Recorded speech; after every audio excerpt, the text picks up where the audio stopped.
hushed confines of history, there lies an oft-overlooked narrative, composed of unseen shadows and muted voices. Specifically, the crucial role of women in determining the fates of society's so-called unfit children. In the early 20th century, several women found themselves at a crossroads of compassion and societal pressure, shaping the futures of those children labeled as undesirable. During this era, eugenics was a prevailing belief among many intellectuals and policymakers. This pseudoscientific theory suggested that human genetics determined worth and capability, often at the expense of children deemed physically, mentally, or socially unfit.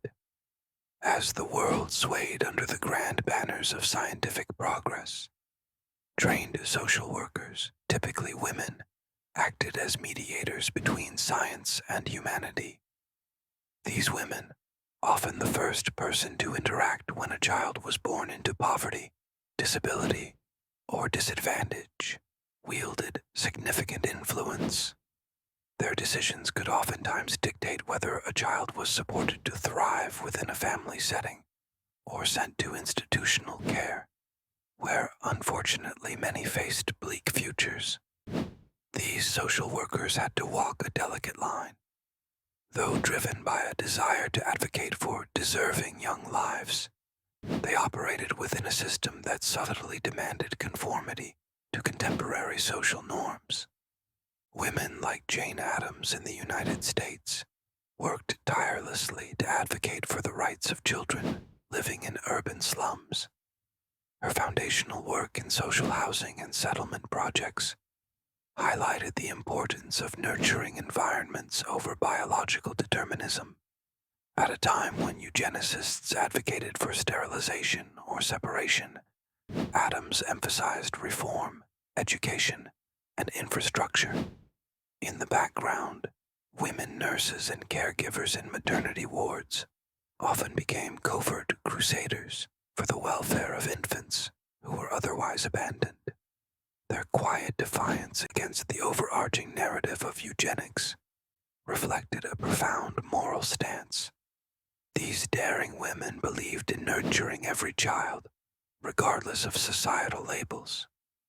Their embrace offered not only warmth, but also a spark, encouraging entire communities to rethink deeply held prejudices. In Europe, maternalist reformers like Marie Ebner championed the rights of children and women. Rather than succumbing to oppressive views on children's capabilities, she advocated for holistic education and supportive governmental policies to lift the young out of predestined cycles of poverty and neglect. The battle fought by these women was not in great halls or across conference tables, but in the everyday decisions and actions that shaped lives.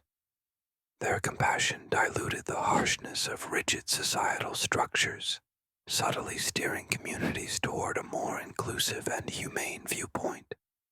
Today, as we reflect upon the actions of these women, we gain a clearer perspective on the legacies they left behind. They not only altered countless lives, but also laid the groundwork for modern perspectives on children's rights and welfare. In acknowledging these unseen shadows, we remember that the fight for dignity and opportunity must continue, for it is the courage of women, both past and present, that continues to illuminate the hidden corners of our societies and nurture the seeds of future generations.